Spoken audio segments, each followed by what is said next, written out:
Good afternoon student, welcome to our English session. Last लेक्चरला आपण double standard ही poem पाहिली होती. आज आपण या पोयमचे क्वेश्चन अँड आन्सर पाहणार आहोत. यातील first question, list all the words that the grown-ups in the poem use for the child. कवितेतील मोठी माणसं छोट्या मुलांकरता जे शब्द वापरतात ते लिहा. तर काय आहे answer?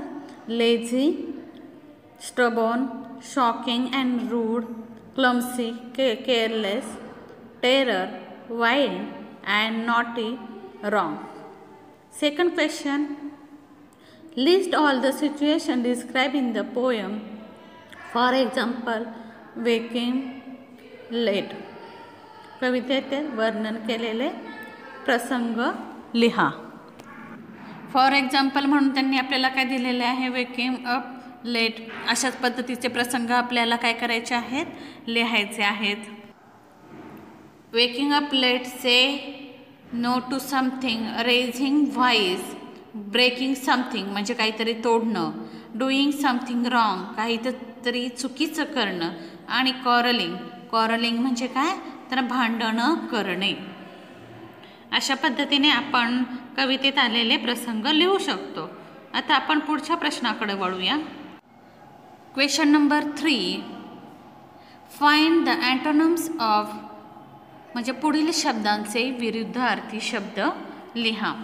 Lazy, industrious, rude, polite. Rude म्हणजे काय? उद्धट. पोलाइट म्हणजे नम्र.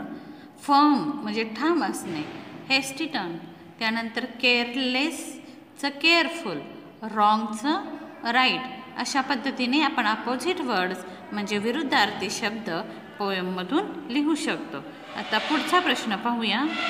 Use any situation in the poem and write 2 short speeches using words and ideas from the poem. कवितेतील शब्द व कल्पना वापरून कवितेतील कोणत्याही एका प्रसंगावरून 2 संक्षिप्त भाषणे लिहायचे म्हणजे स्पीच लिहायचे आहे आपल्याला. Situation first, a child say no to something म्हणजे मूल एखाद्या गोष्टीला नाही असं सांगतं, तर त्यावेळेस स्पीच बाय ग्रोनअप्स म्हणजे वडीलधारी माणसांकडून काय स्पीच येतं? तर पहा, what did you say? No. How dare you? Since when you became so rude and stubborn? I cannot believe. You can say no to whatever I asked you to do. म्हणजे मी प्रत्येक गोष्ट सांगितली तू काय करत असतो? नाहीच म्हणत असतो.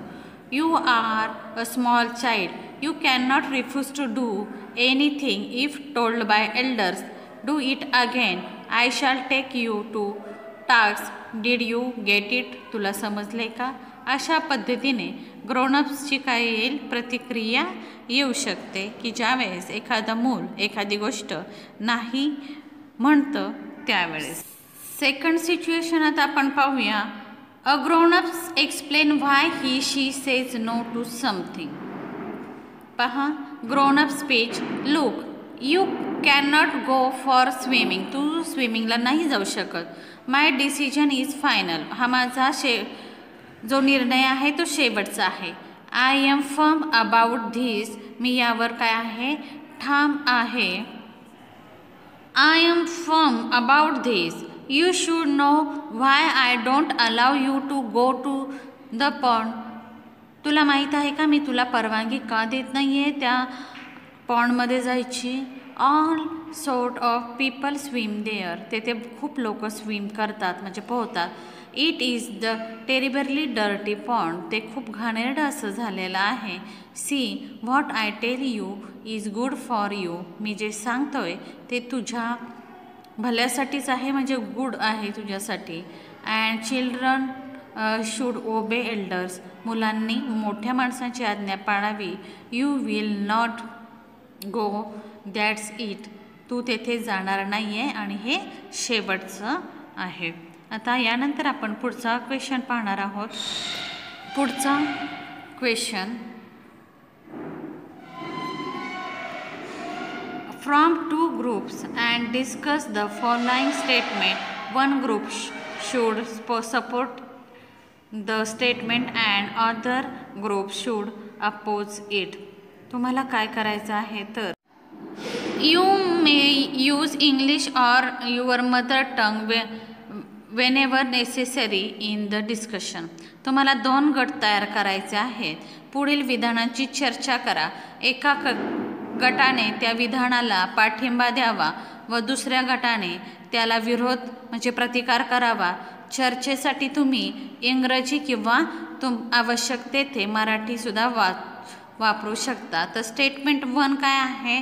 अ grown up is always right, म्हणजे मोठी माणसं नेहमीच बरोबर असतात. तर दुसरं स्टेटमेंट आहे अ चाइल्ड ऑलवेज राईट, लहान मुले नेहमीच काय असतात? बरोबर असतात. यावरती तुम्ही चर्चा करायची आहे आणि ती चर्चा एखाद्या वेळेस जे तुमचं स्वतःचं वैयक्तिक मत जे असेल ते मला लिहून जरी पाठवलं तरी चालणार आहेत. इथं आपला हा वर्कशॉप संपलेला आहे. हा व्हिडिओ संपल्यानंतर याचा व्यवस्थित स्टडी करायचा आहे.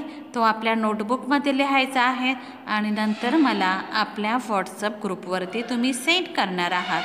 Thank you. See you again in our next English session.